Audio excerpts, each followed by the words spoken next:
Welcome to the Journos. I'm Peter Martin. I'm delighted to say Hugh McDonald, Ewan Graham and Alison McConnell here with me to talk all things football domestically and a little further afield in Europe as well.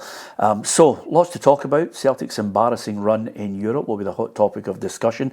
Rangers revolution 38 years on. This comes off the back of David Holmes visiting Rangers and Ibrox Stadium for the first time in quite a long time. He left the stadium in 1989 and never returned until last week, so I thought we'd look back at that Rangers revolution 38 years on. Will a minnow club ever win the Champions League? And what about sin bins coming to a football club near you? That's just a few of the topics of discussion, and because Alison's here, she always likes her top fives, it's me that likes them. Top 5 Brits abroad in history.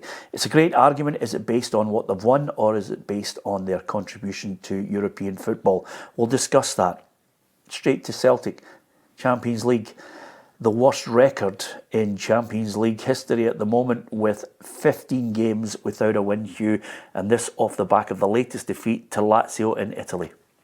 Particularly disappointing one, I think, because although Lazio's point total now would belie that, I think Lazio were a team that Celtic could have been competitive against. I was at the game at Celtic Park, and I thought Celtic played all right that night and were a bit unlucky.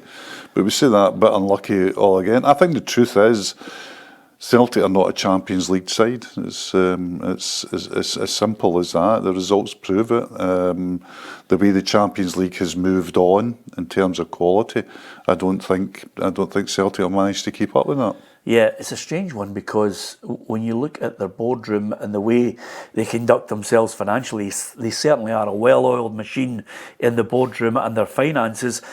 I mean, you can't say they're a Champions League club, even financially, because clubs across Europe, Ewan, are spending fortunes just to try and stay and keep pace in the Champions League. There are other clubs like FC Copenhagen, Lens in France.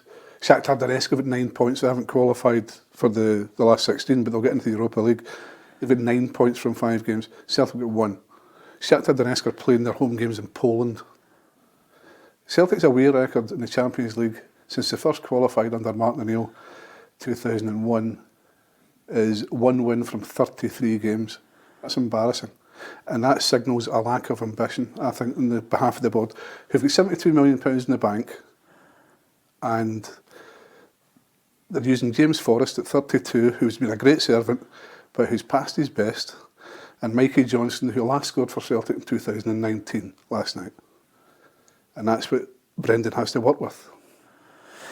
I mean, some people will look at it and say, okay, the strategy, does it need to change, Alison? Because domestically, they're in a situation where if they keep winning the league, the way it's going at the moment, coefficient withstanding, they go straight into the Champions League, they bank the money, and they just keep having to work out a strategy which is, look at where Rangers are and just make sure you're always above them financially. You do just enough to win that league. Yeah, absolutely. I think you can see that. I think that's reflected in the strategy across the last couple of decades, really, definitely over the last 15 years. I think I'd agree with both points. I think Celtic are very much a Europa League team and club. I think the evidence just isn't there to say that they're a Champions League side.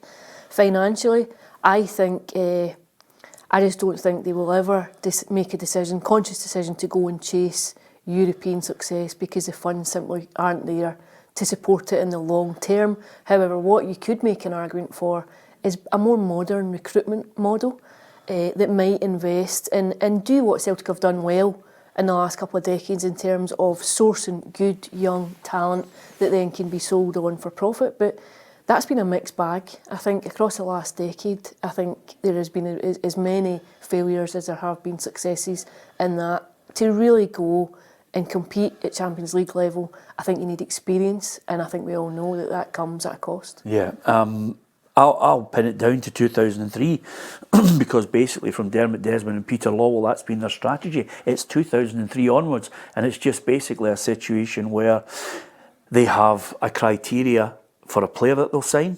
They have a wage ceiling that they will not go above, and then there has to be an ability to sell that player on. Now, I think they would argue the case that's successful. Whereas now I think fans are at the point where they're saying to themselves, no, that strategy needs to change. I don't know a single Celtic fan, Hugh, that's basically turned around and said they want Celtic Football Club to spend 10 and 15 million pounds on a player. What they want is a trimmed down squad with 2 or 3 bits of experience and quality to supplement the rest of the side. And obviously, everybody who are football purists might want the odd Scot who's come up through their academy in there. Yeah, I think you're right to talk about 2003, because 2003, Peter Lawwell, Dermot Desmond and Brian Quinn sat down and said, right, let's have a look at the books here. This was an incredible year. We got to a European final. We got to a European final on the back of big broadcast deals as well, because we beat German clubs and English clubs and Spanish clubs in the way, so we were getting good, and we've lost an absolute fortune. Yeah. And not only have we lost a fortune, but if you look at the books, we're going to be losing a fortune for the next 3 or 4 years, because the guys that were in there, your Suttons, your Hartsons, Lamberts, were all on Premier League money. Bobo Baldy. All on Premier League money. So they had to sit down and said, right, this is a situation, how do we address this? Because we are in soapy bubble at the moment. And that's what they've done. They've come round and addressed it. And they have really pretty firm ceilings on wages, pretty firm, and now it seems even tighter criteria on recruitment. There seems, we've talked about this before, there seems to be a strict criteria on young players who will accept a certain wage, who can be sold on, who have already played either for the national teams or for underage national teams. There's this very strong analytics. Against that, I agree with you. There's a groundswell of Celtic fans saying, we should be investing in getting such and such and such and such. I just look at it and I say, how many players would Celtic need to get out of the Champions League group stages at the moment, and how much would they cost, right? Is this against a mediocre Lazio and Feyenoord? Yeah, just to get out of that. How many would they need to get out of that? How much would it cost? And against that, how much would you earn after that? Say you spent 15 million in wages and salary and transfer fees to get the players that got you out of that. You would only get one, at most, maybe 2 knockout rounds after that. Yeah. So it's a financial thing. 15 or 50? 50. Say 15. 50. Yeah. 15. I mean, 50. 15's going nowhere. I know, but you would never go up to 50, Alison, because that breaks the back. That's thereby lies madness. Even 15, you think, what? You're maybe getting 2 players. If you want experience and a bit of quality, you're maybe getting 2 You're getting a mid-level. Carter Vickers and a Jota for that. But with all due respect on that point, and I want to come to Graham on this, with that situation, you get a situation where you also have 9 or 10. You get Alagar Bielka, Mike Nawrowski, Kwon, Tilio, Holm, all players that are not contributing. The manager doesn't think they're good enough. He doesn't play them. He doesn't think O's good enough. He's on the bench. He's like a last resort at 15, 20 minutes, Graham. Ewan, sorry. I've seen 12 players this year, and one of them started last night, which tells its own story. Yeah. Instead of signing 12 players, why don't you sign 4 players of quality? And okay, they can be injured as well, as has happened. But I mean, you're talking about Celtic not being a Champions League team, by which you mean you're not going to get to the last 16. Celtic should be able to occasionally finish third. Now they're not a Europa League team or even a Europa Conference League team and haven't been for 2 seasons.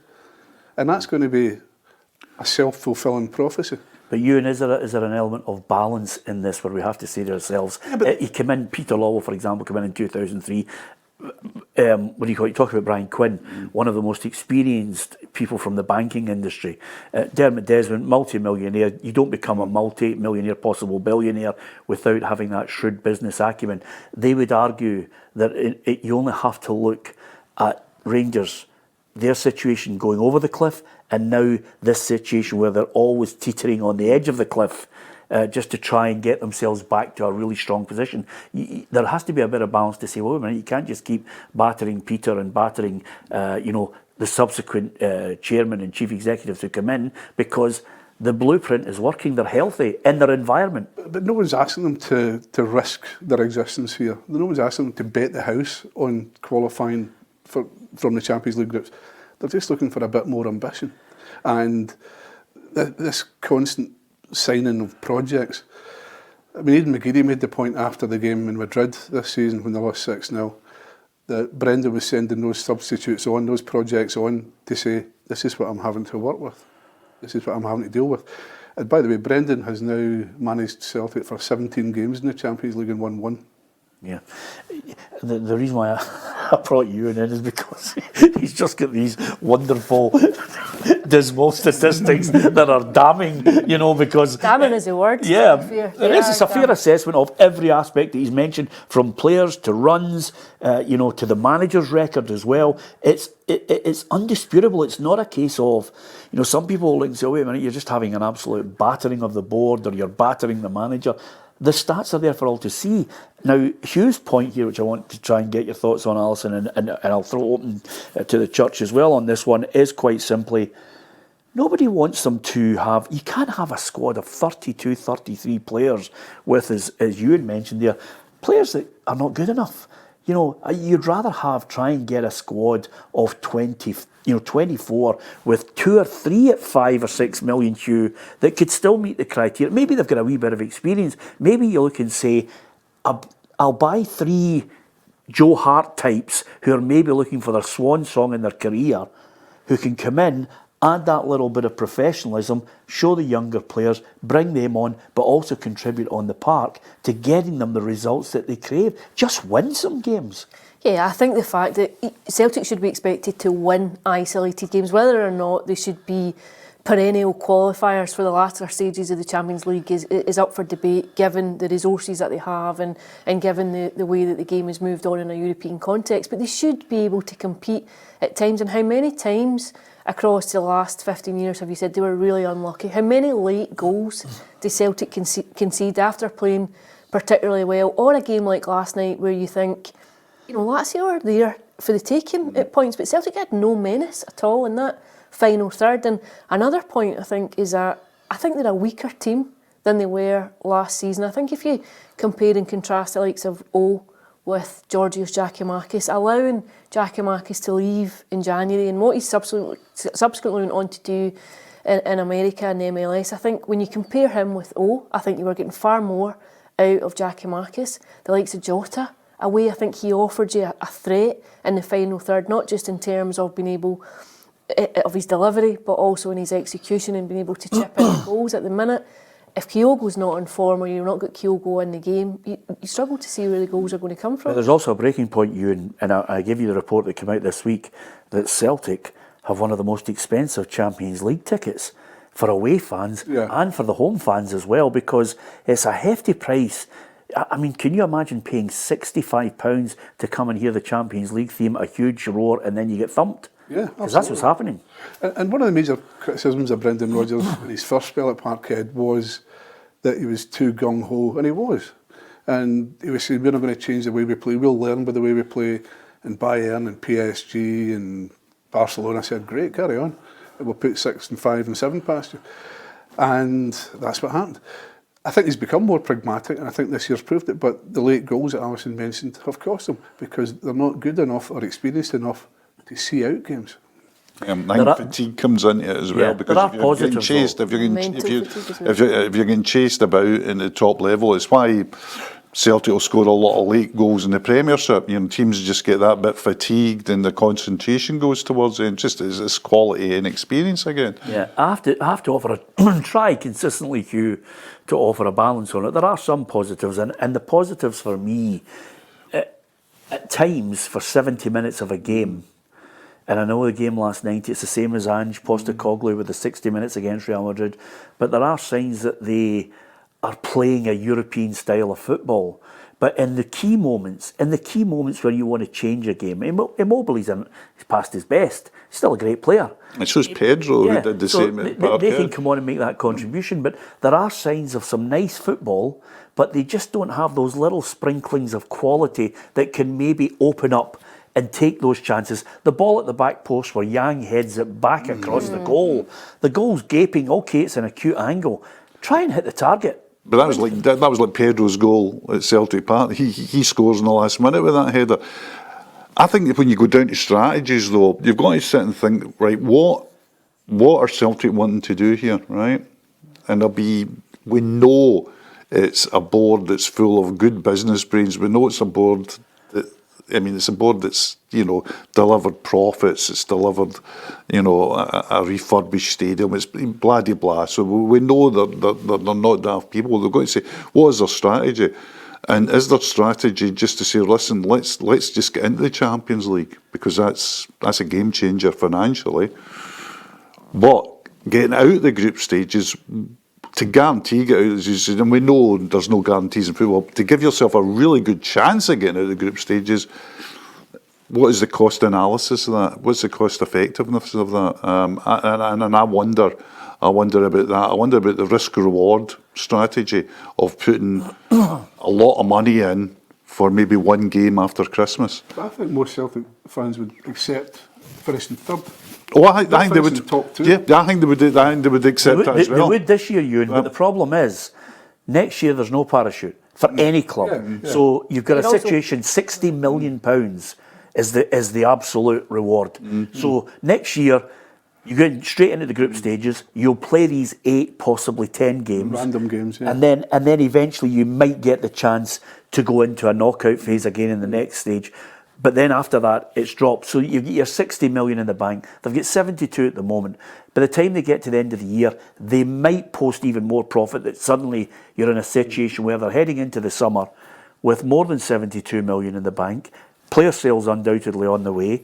And then they're going to trim their squad and cut the wage bill down. And then if they win the league, which I think, barring a mass collapse, and Rangers to win it, that would cost the manager his head and possibly some of the board. That's what you're facing. You're facing a club with a real surplus that could spend. I don't agree with you on the fact that you need to spend huge amounts. I think you could spend some amount to give them the chance to win some games, just the chance to go away or at home to celebrate and make Celtic Park a fortress. Celtic Park's a laughingstock right now. Yeah, it's a place where other clubs come, enjoy the atmosphere, say this is the best place we've ever been, and thanks for the 3 points. That's it in a nutshell, Alison. Without doubt. I think it's lost any idea of it being an intimidating arena. To be fair, I always question that. I think good players love playing in an atmosphere like that. I don't think it's ever particularly intimidating for visiting players to come to, but I think it's an embarrassing return where it is just now. I think Celtic at one point made life difficult for people on their home patch. They could be trusted to win home games on their own soil. I think that's long gone. Well, while the away record in the Champions League has always been horrific, under Martin O'Neill, Gordon Strachan and Neil Lennon, the home record was excellent. Yeah, I think particularly, you've got to hand out plaudits to Neil Lennon and to Gordon Strachan. We always remember Gordon Strachan, was almost ultimately successful over 180 minutes against an AC Milan team, and he had a back four of Telfer, McManus, Caldwell and Naylor. Yeah. You can't quote Neil Lennon because some Celtic fans called him an absolute dud tactically. That's the nature of it. If you go in that, but if you go back to beating Juventus and Lyon and that these magical swashbuckling nights at Celtic Park, that was an English Premier League team. Yeah. Celtic then. I mean, there wasn't a player in that apart from the goalkeeper. I would say just And they beat English Premier League teams. And they beat English, and they would be. And I'm talking about high-end English Premier League. I'm talking about players that could play in the top 6 of the English Premier League. Sutton had been the most expensive. Exactly. Signing just before. Had won a Premiership. Larson, who went to Manchester United and got a standing ovation from Manchester United players on his retirement. Lenny, who'd won a domestic trophy with Petrov, who went down to Aston Villa. Hartson. I mean, you just go to Thompson, who was, a terrific utility player that could play. I mean, you go through that team. I always think people like Jackie McNamara underestimated as well. Mialby was a Premier League centre half. Yeah.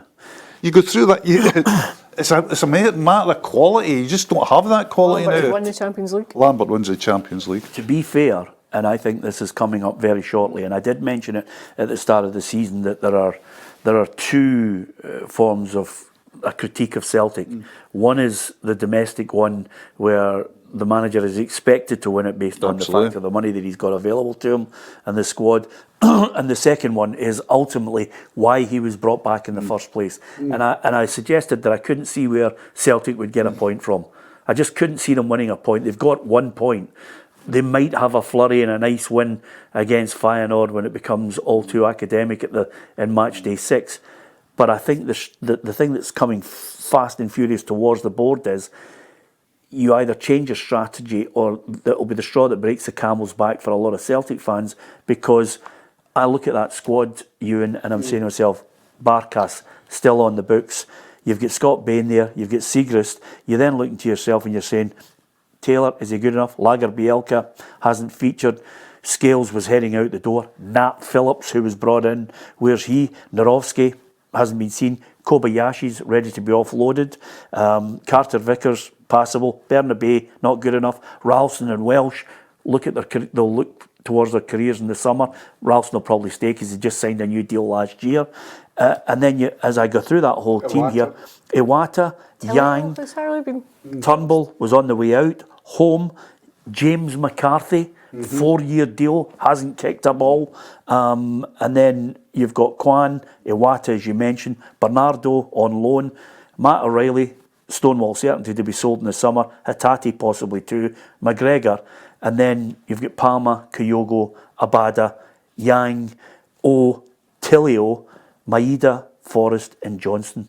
That's a huge amount of players. Now, you're not telling me, Ewan, that the Celtic fans say, look, trim it down, get it to 24, spend 4 or 5 million and 3 or 4 half-decent bits of experience. Yeah, and Callum McGregor was the last player to come through the ranks. They're spending a fortune in their academy and nothing's been produced. Yeah, and Rocco Vato in the summer.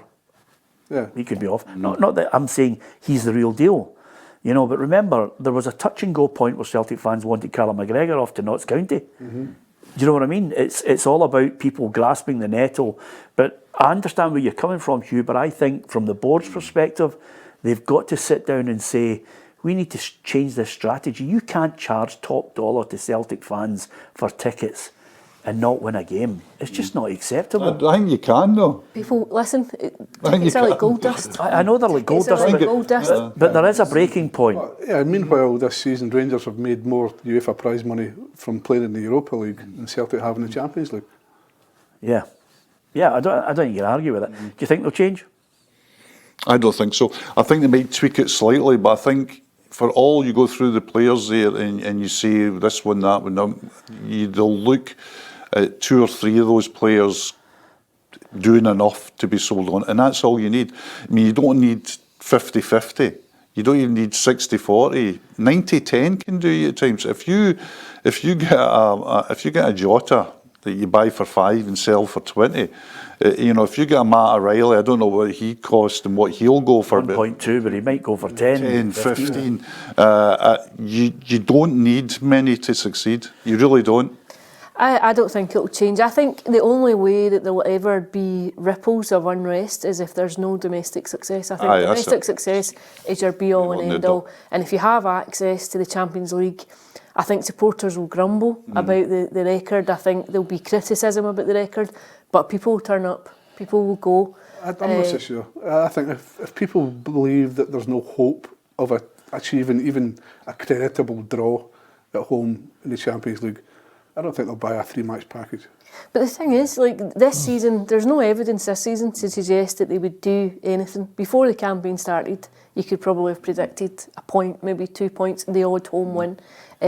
But you can't get your hands on a ticket. There was a hope of third place when you look at it. That was one of the best groups Celtic could have got. It was a decent group. Third for me was a realistic, achievable one that they could drop into January. I think third should be a viable achievement for a Celtic team. For a Scottish team, I think third should be a viable ambition, a genuine return on Champions League involvement now. Obviously, it's going to change next season when the whole format of the tournament changes. But when you look across the last decade of the teams that have qualified and parachuted in to the Europa League or have even qualified for the last 16, there are teams in there with resources of similar to Celtic. So I think much of it comes down to coaching, to structure, to playing. How many hard luck stories have you heard? Like the 2 players sent off against Feyenoord, it changed the game entirely. And it changes the tone of the whole group, because if you have to take a point at that stage and come away with it, it gives you a jump going into other games. Yeah, but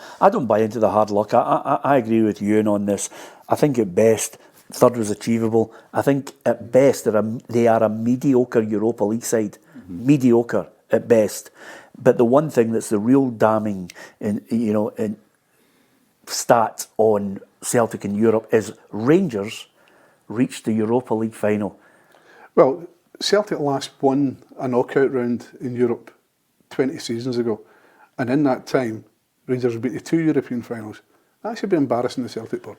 Yeah, it was interesting to see how it all pans out. And with that in mind, it brings us nicely to the situation which I think many a person will look at and wonder if they will see a minnow club win the European Cup or the Champions League as it is now in the future. The last one was Porto in 2003, 2004. I just don't see it. I mean, I look back at the great days when I was growing up as a kid, and you absolutely loved, to see. Everybody talks about Celtic in '67, but you had Feyenoord, you had Forest double, Villa, Hamburg, Steaua Bucharest, albeit Steaua Bucharest bored the back end off everybody. Worst final ever. PSV Eindhoven, Red Star Belgrade, Marseille, Ajax, Dortmund, and then Porto. Since then, guys, it's just been the big 5 countries absolutely dominating. 4 really countries, because nobody from France has really done. Yeah. And now you could say it's even getting down to that. It's getting down to the big 1 country, England, the big 1 club in Germany, Bayern Munich, and the big 2 clubs in Spain. I mean, can anybody say, I watched Atletico Madrid at Celtic Park, and which I thought Celtic played really well that night, and you're watching them, and it's terrific to watch somebody like Griezmann and all that, and you walk away from that down the road and you say, well, Atletico Madrid won the European Cup. Well, I call it European Cup. Highly unlikely.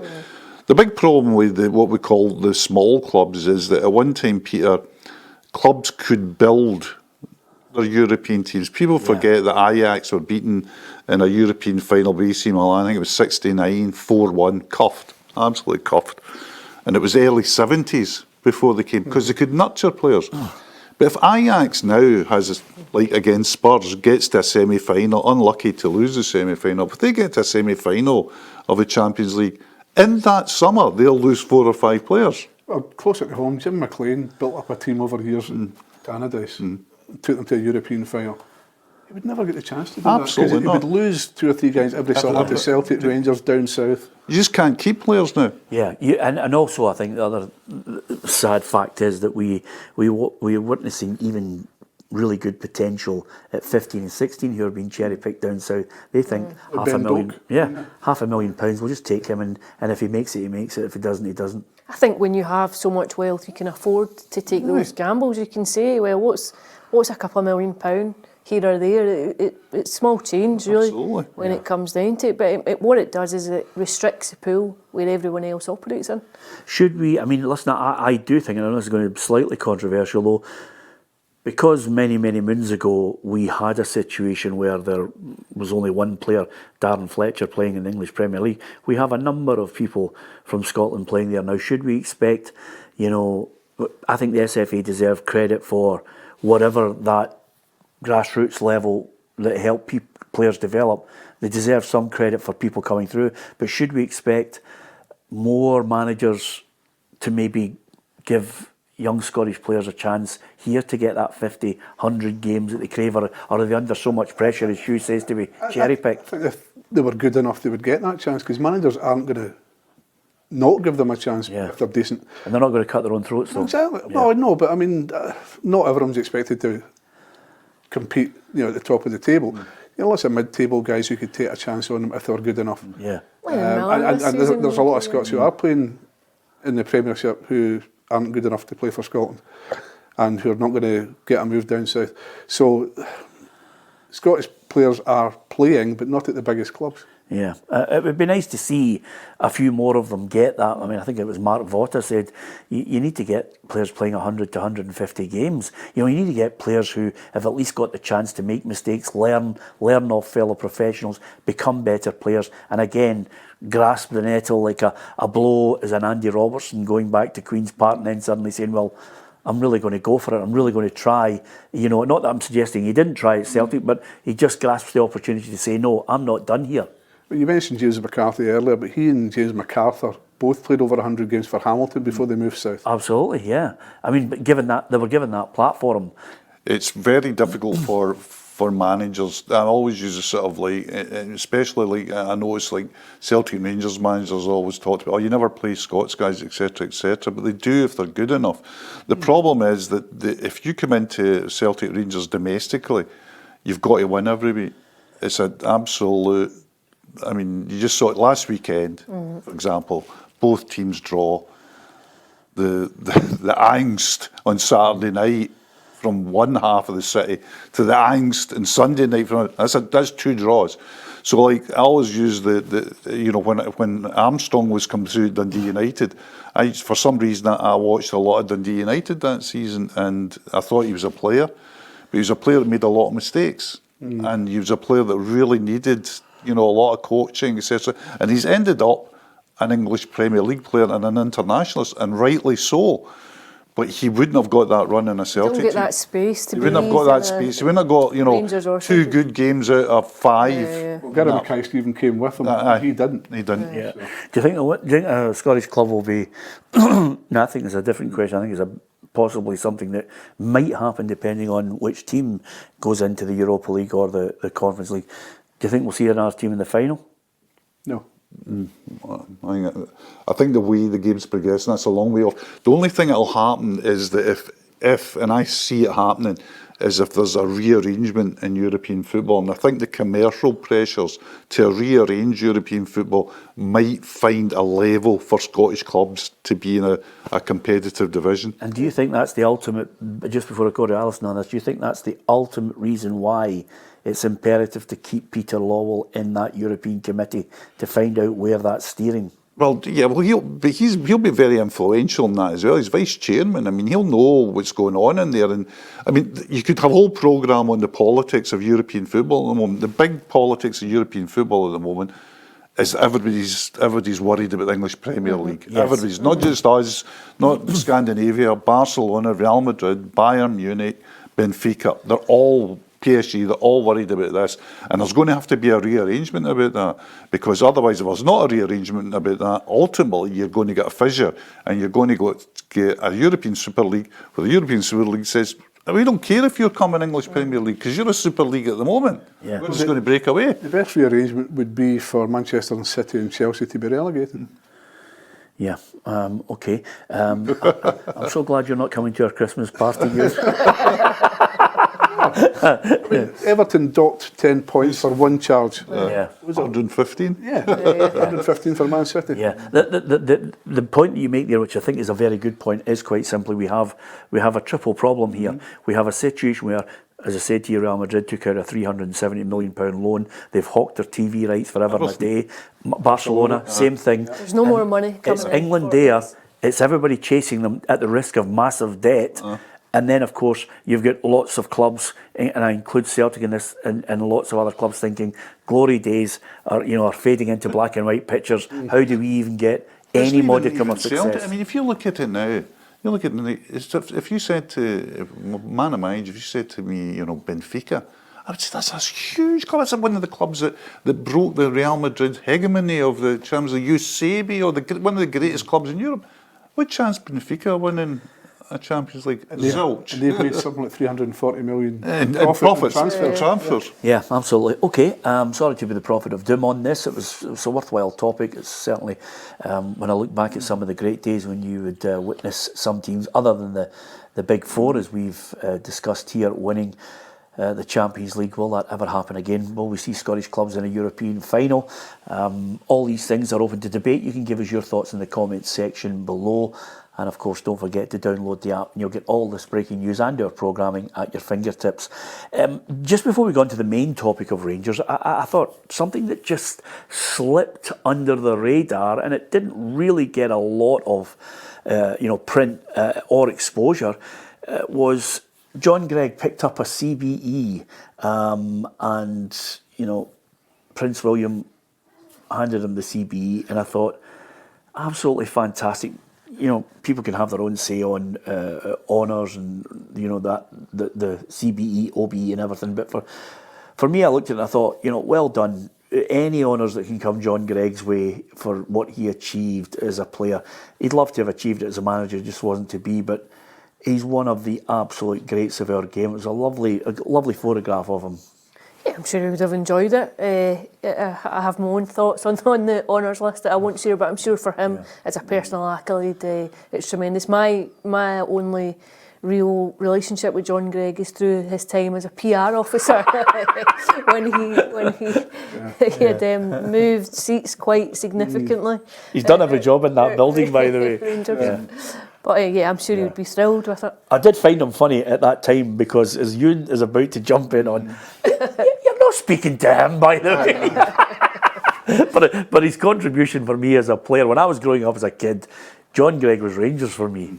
Well, and also he was a great servant. He was a loyal servant. I mean, he carried that team on his back for 9 years. Yes. While Celtic were winning everything, and he stayed with them, and he got the reward at the end of it with a couple of trebles in the last 3 seasons before he became manager, which I don't think he was particularly keen on. Yeah. But did it because they asked him to, and he felt, bound to. A great servant for them. Not the best PR man. No, and I think, but by the way, if you think about, everybody thinks about Bertie Auld. I think the one thing as he shunned and moved right out of the spotlight, a lot of people don't realise he's a really funny man, John Greig. Great one-liners. I remember in 1998 going on the pre-season tour with Rangers with Dick Advocat as manager, who'd just been appointed, and at the end of it, we were sitting in the airport, and he was Dick and John were at the table next to us and having a coffee, waiting for the flights back. And Dick said, "I'm not happy with the press." He said, what is this coverage? I don't like this press coverage. And he said, "That's all right, Gaffer, it's all right." He said, "We didn't win the league last year, but you'll win it this year, and you'll not have these duds."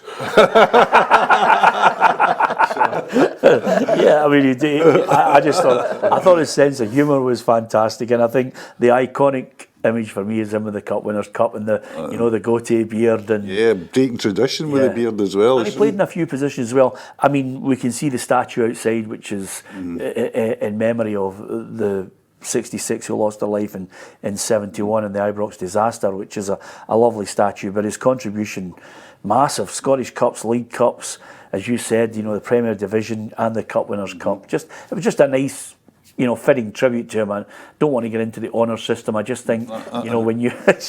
Well, the other thing is... Ali from the Beatles in 1965, hand it back. But it was a lovely touch for me. And the other thing as well, one of the great memories I have of John Greig is in the Scotland shirt as well, scoring that great goal against Italy. Yeah. I mean, he was... The thing about what happens with players over the years is they become kind of like caricatures, and everybody will talk about John Greig, physical and putting tackles in and something like that. But he's a good player as well. He was a good player. He could play inside forward in these days, which was a more creative role. Although he usually played the kind of right half role. But he was a good player, and for people of my age, for a long time he was Rangers. He was the face of Rangers. He was the club on and off the park. Yeah, another story that emerged this week, which again was a trip down memory lane, but it forced me to look at the success since the arrival of David Holmes. And David Holmes is a name that maybe a certain generation now of Rangers fan might not think played a huge part in the Rangers that we all know over the last 30 to 40 years. he played far more a significant part than David Murray did right at the start, because David Murray was nowhere to be seen. This Ibrox revolution in the 80s was David Holmes at the forefront of it, Ewan. Well, it started in 86 and David Murray didn't come on board for a couple of years. 89. 88, 89. And he was the man who lured Graham Souness here, and it was Graham Souness's name and presence that attracted the big names. Because bear in mind, at that time, the English clubs were banned from Europe because of HISO. So Scotland had the opportunity to take some of those English players up here to give them that European football. And he did. He signed half the England team and transformed Rangers. Rangers were finishing fourth, I think, in 85, 86 before Souness came in. And they were lucky to qualify for Europe on the final day of the season for the UEFA Cup back then. And he transformed them into champions and League Cup winners his first season, took them to European Cup final his second season, and just fulfilled their potential, which they hadn't been. There were plenty of crowds of 20,000 at Ibrox before that.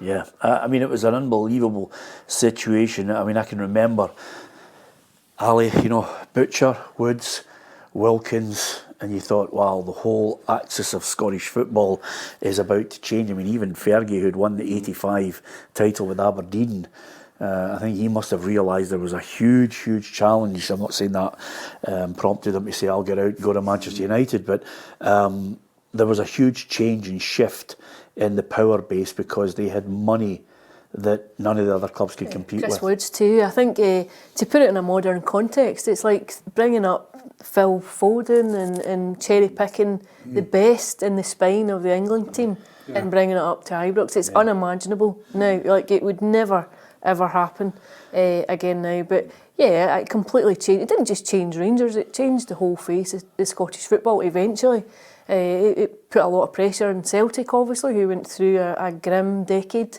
before, well, not quite as much as a decade, but before Fergus McCann came in and started their own revolution and modernised the face of Celtic now. Completely altered the face of Scottish football. You'll never see anyone out with Celtic or Rangers win a league title. The way that we're talking about anyone out with the Big Four winning a European Cup, it's the same. It's that in microcosm for Scotland, with Celtic and Rangers dominating, because the chasm is so much wider than it ever was. And the players, I mentioned Butcher, Woods, Wilkins, Graham Roberts, Trevor Francis, Gary Stephen, Mark Walters, Richard Gough, back from Tottenham, Mark Hateley, Kevin Drinkle, John Brown, Ian Ferguson. I mean, they spent big. I mean, even what I would call, even the duds were better than what anybody else could get in Scottish football at that time, Hugh. And looking back in history, it's a pivotal moment as well. It's like the old one with the Chinese Premier Zhou Enlai was asked about the French Revolution. He said, what was the effects of the French Revolution? He said, it's too early to tell, It's a bit like that with the Rangers thing, if you look at it, because it's just a blip in history. And you could look in that and that spending and that lack of budget as at the start of a whole generation up until now of Rangers not making profits. Yeah, and the other thing I would like to point out with this, I am well aware that David Holmes was part of the Lawrence Marlborough group, and that really was the driving force, the Lawrence Marlborough group, Lawrence Marlborough.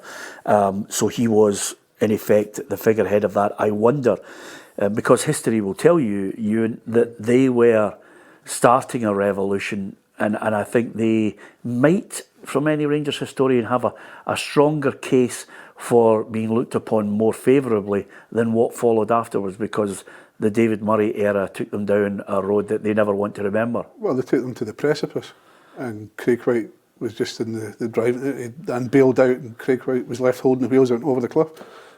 So, yeah, I mean, David Murray gave them 9 in a row, and I think they'll always be grateful for that. But he also gave them a mountain of debt and sort of unlawful tax dodges, and led to them going into administration first of all, and then liquidation in 2012. Yeah, it's a crazy situation when you look at it. That he comes back. I mean, David Holmes only back in the door at Ibrox for the first time in 34 years, which I thought was very sad. Hugh, Very poignant. I didn't realise. I thought he had. I mean, I know that was the lead line in all the sort of press reports. Was, you know, I'm back, and he talked around it a wee bit. You know, didn't feel welcome, etc., etc. So I didn't realise it was quite as harsh a departure as it obviously was. But yeah, hugely significant. It changed. I think it changed the culture at Rangers. I mean, Rangers had been, you know, incredibly successful in the 50s and the early 60s before Steen. And I think this coming back, this, you know, after the Aberdeen, Dundee United getting in the mix, it then he created a complete art environment of, you know, simply the best. We are the top team. We're going to dominate. And I think it's been to that kind of push since then has been to Rangers' detriment, because they have in pursuit of this dominance, which they haven't achieved anyway. They've spent money they didn't have. I tell you what. Regarding that sort of 34 years of exile, I think a lot of times clubs don't like to be reminded of past successes. Yeah. Because they can be compared unfavourably against them, and also they want to claim credit for them.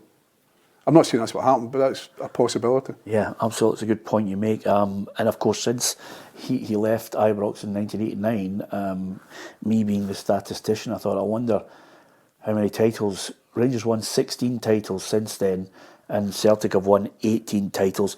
The one thing at the start of that run that reminds me of is when Graham Souness arrived with Butcher and Woods, it prompted Roy Aitken to go in and say, by the way, they're on a fortune, we want the same money. And therein lies the problem, because as they're spending fortunes, some of the players that are at Celtic and Hearts and Hibs say, and Aberdeen, by the way, they're on this, we want this. To be fair, if you to compare Celtic and Rangers at that point, Rangers were winning things. Celtic were struggling to finish 4th and 5th in some of those campaigns before Fergus McCann came in. But I think it completely revolutionised Scottish football and the culture within Rangers too. Mo Johnson then going to Rangers on the back of it as well, a seismic moment essentially within Scottish football. Yeah, okay.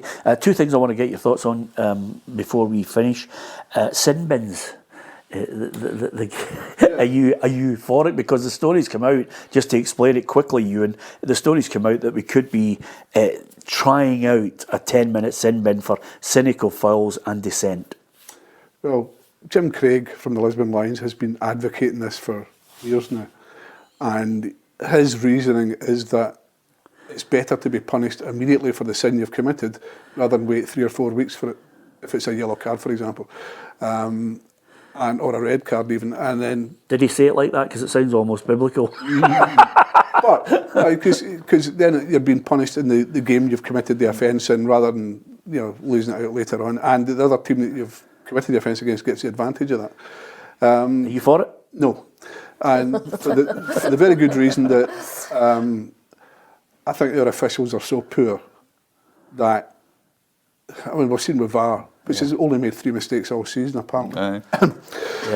We've seen with VAR how, I think it's underlined how poor our officials are in the VAR room and on the pitch. So you're saying it's creating another layer of mistakes? I think, exactly, and I think it will lead to mayhem if they bring it in. Yeah, I'm with you, because quite simply, I'm looking at this whole situation and I'm saying to myself, we are constantly trying to improve the game, and then we're tweaking it in certain areas where we can't even get the bits that we've tweaked already right. But see, like I said, football was just a commodity, right? It was just a business. And you got guys in to look at it, they would say, why change this? You're the greatest sport in the world. Everybody, you've got full stadiums. Why do you want to change your product? You've got Coca-Cola here. Why do you want to put an extra bit of spice in it? Why do you want to take the fizz out? And the great thing about football, I think, is the fact that things go wrong and you know, and you get controversy. But the best thing about it is its fluidity. And already they've absolutely just destroyed that with VAR. Well, you've got 2 major problems. You've got VAR, which isn't fit for purpose, and you've got IFAB creating new rules every year. The handball rule isn't fit for purpose. The offside rule isn't fit for purpose. The handball rule changes every season. And they have made it more difficult, and they've made it more complicated for VAR, so you're having 3 and 4 minute delays while they look through 18 different angles to see if somebody's done something that they missed the first time around, and it's just making, you get 10 minutes added time at half time, 10 minutes at full time. It's going to turn into American football at this rate. I was at a game on Saturday, right, a Scottish Cup game, and it ended, and I went into the dressing room and I interviewed both managers. I went outside, found a car, sat in the car, turned the radio on, and the Celtic game was still on. It was still on. Yeah, Come on. as we know, I think, with VAR, the interpretation of it is changing as well, and the length of it, as you just mentioned there with Celtic, is, in other clubs, the game is going on longer and longer, which blows out the fact of what I wanted to do, which is quite simply, I'm a big, fan of stopping the clocks, like rugby. That's the one thing I would. It immediately eliminates cheating. Stop the clock, ball not in play, stop the clock. You can roll about all you want. You can make 15 substitutions. As soon as the ball's not in play, it doesn't matter. And So you're you going to stop go to cheating. ScotRail with this. Alison's International game is finished at 2:30 in the morning. Alison's sweating because she's thinking, oh my God, not only a rewrite, but I'm in the stadium when it's pitch black.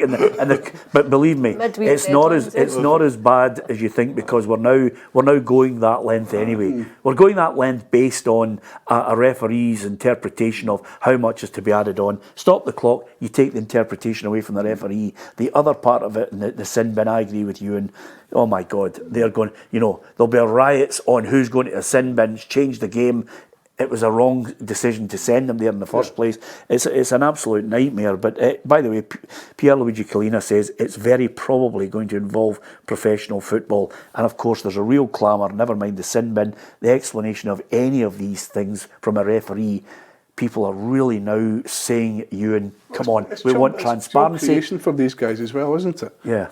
I mean, God almighty. I mean, VAR is a cancer, and it has a cure, but they won't use the cure. Yeah.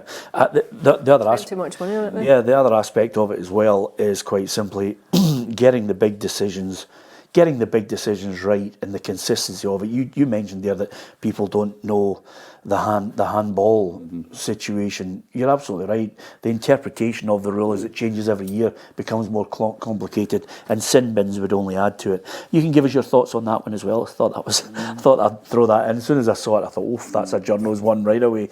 This one is a little bit more subjective. Top 5 Brits who've played abroad in the history of the game. I've got 5 that I think are the top 5, and then you can displace them at your leisure. Gareth Bale, Steve McManaman, John Charles, Paul Lambert, Kevin Keegan. That's good. So there's the 5 that I think are the top 5, unless you want to tell me someone else that can come in there that you've witnessed who you think is more worthy because of their contribution. And I give you, Sean. Beckham.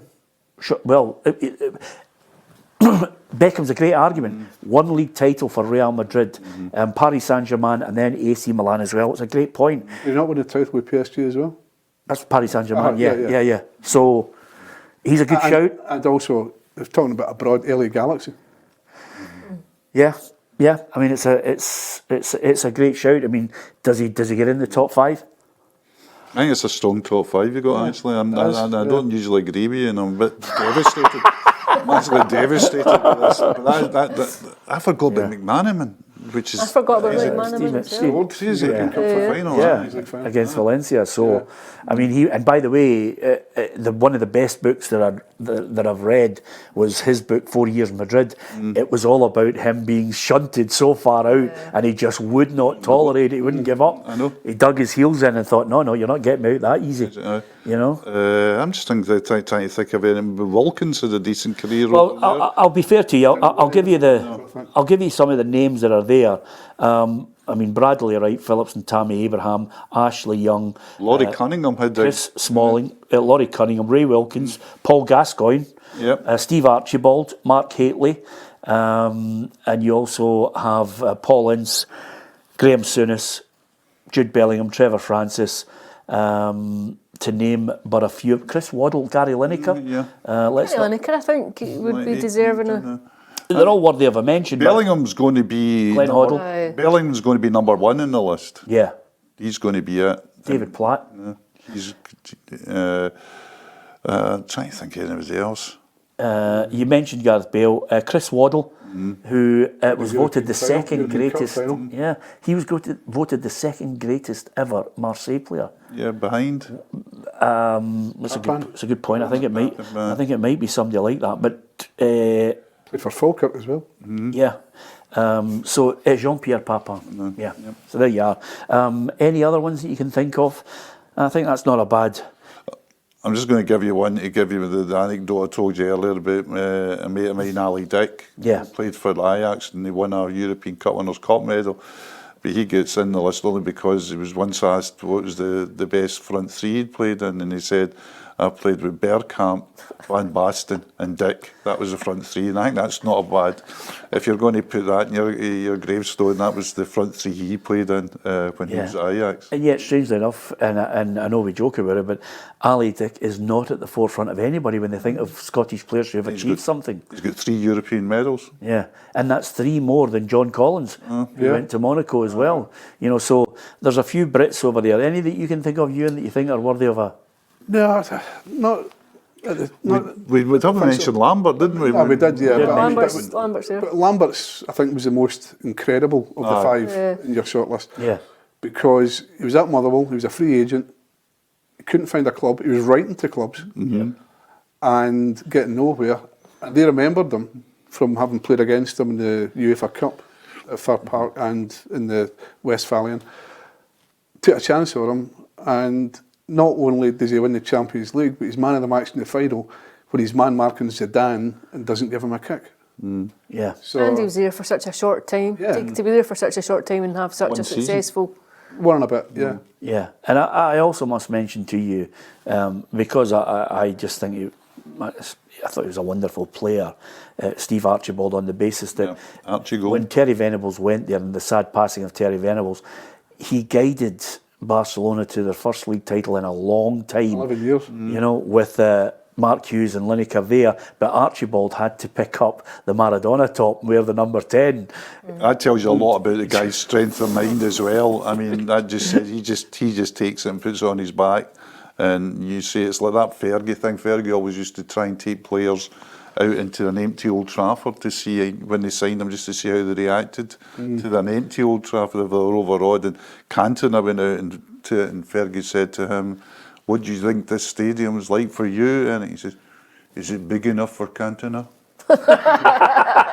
Sums it up brilliantly. Although it is all about levels and whether you can handle it. I did say to Steve Archibald one day, "Steve, is it true that you took Paul Kane and John Collins and all the trainees in the back of your Rolls Royce to training at Wardy?" And he went, "Yes." As if I was asking an impertinent question. What's wrong with taking the boys to training in a Rolls Royce? You really, at the top level, you really need that, don't you? You need that belief. Yeah. I'm the one.